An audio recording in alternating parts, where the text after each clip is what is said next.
तदोडुराजः ककुभक्करैर्मुखं प्राच्या विलिम्पन्नरुणेन शन्तमयि सचर्षणीनामुदगाच्छुचो मृजन् प्रियः प्रियाया इव दीर्घदर्शनः। पूर्व दिशा में चंद्रमा का उदय हुआ। चंद्रमा ने अपनी किरणों से पूर्व दिशा को लाल कर दिया। ऐसे लगता है जैसे कोई वियुक्ता नायिका का पति परदेश गया हो और वह दीर्घ काल में लौट के आवे, अपनी प्राण वल्लभा को अत्यंत क्षीणांगी देख करके, एक वेणी धरा दीना कृशा दयनीय रूप में देख करके, और वह अपनी प्रियतमा को प्रसन्न करने के लिए उसके मुख को केसर कुंकुम से रंजित कर दे। ऐसे ही लगता है मानो वियुक्ता नायिका पुरुष है, नायक चंद्र है और चंद्र ने आकर उसका मुख लाल कर दिया। ये उत्प्रेक्षा है। इस प्रकार से ऐसा लग रहा है।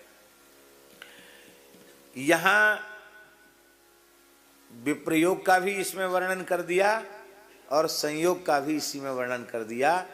ये शुकदेव जी महाराज का कौशल है। एक ही छंद में विप्रलंभ और संयोग दोनों का वर्णन कर दिया।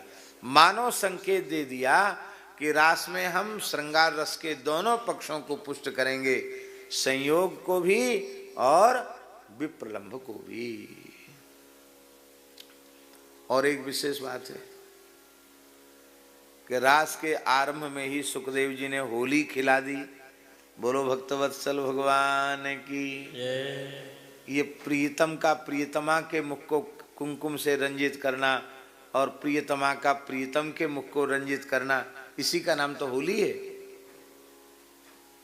तो इतनी ब्रजलीलाएं पूर्वार्ध में हैं, इतनी ब्रजलीलाएं पूर्वार्ध में हैं, पर उसमें कहीं होरी लीला स्पष्ट रूप में नहीं है।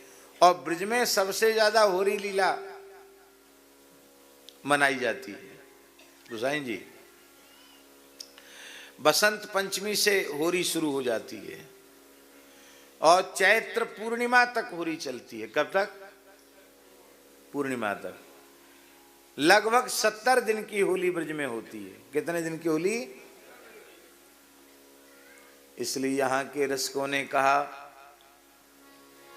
कैसा ये देश निगोड़ा जगत होरी ब्रज हो रा। कैसा ये देश निगोड़ा जगत होरी ब्रज हो रा। कैसा ये देश निगोड़ा।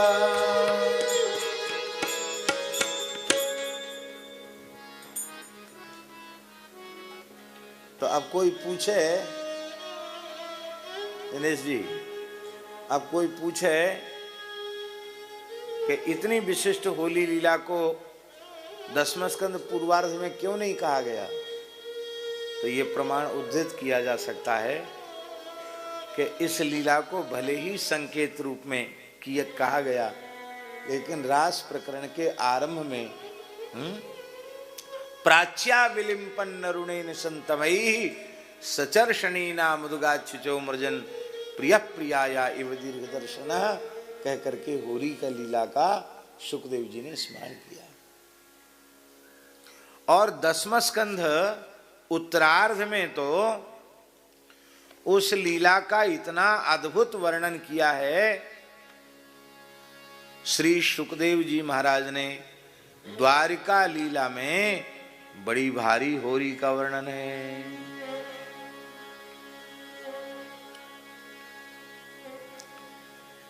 जय जय श्री राधे।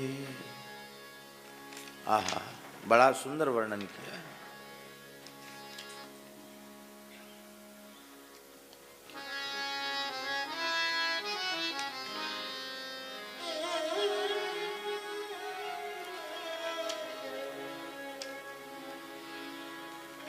जय जय श्री राधे, जय जय श्री राधे, जय जय श्री राधे।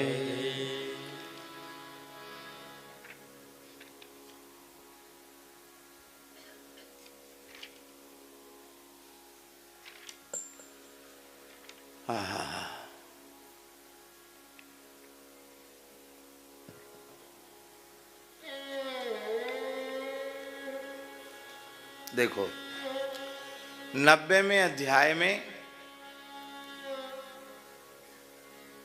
10वें स्कंद के 90वें अध्याय में सुखदेव जी होरी लीला का वर्णन करें, द्वारिका की होरी। अब यहाँ विचार ये है जाजी कि ऐश्वर्य का धाम है द्वारिका। उस ऐश्वर्यमय धाम द्वारिका में जब श्री कृष्ण की इतनी अद्भुत होरी लीला हो रही है, तो जहाँ विशेष रूप में मधुर रस का ही प्रकाश है, परिपाक है, उस ब्रज में कैसी होरी लीला होती होगी। मानो उसको कह करके और पूर्वार्ध में ब्रज लीला में होरी लीला कैसी होगी, इसका संकेत श्री सुखदेव जी ने दिया है।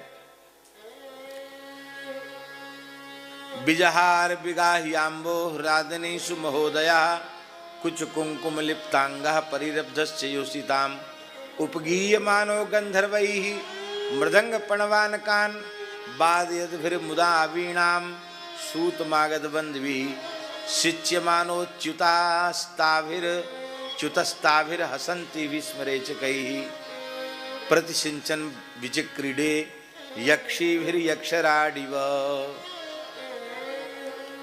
बड़े बड़े पिचकारा थे, उन पिचकारों में भर भर करके रंग जब श्री कृष्ण की रानी पटरानियों ने श्री कृष्ण के ऊपर छोड़ा, तो ठाकुर जी भी कोई पीछे थोड़ी रहने वाले हैं, उनने भी बड़े बड़े पिचकारों में रंग भर करके और उनके ऊपर छोड़ा।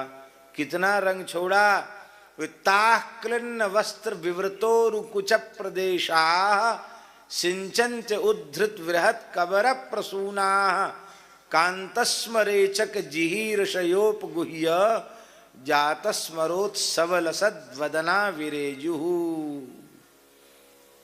हालत खराब कर दी ठाकुर जी ने, इतने रंग बरसाया, इतनी तेज धार बौछार की रंग की कि उनके कपड़े तक फट गए। हा खाएवे लगी बेचारी कि बस रहन दियो। बोले अब का होगी, अब कैसे होगी। बोले रेचक जिहीर शयोपगुह्य। बोले भैया अब तो इनके हाथ से पिचकारी छीननी ही पड़ेगी, ये बड़ा पिचकारा लिए हैं, ये नहीं छीनेंगे तो ये तो जीना हराम कर देंगे।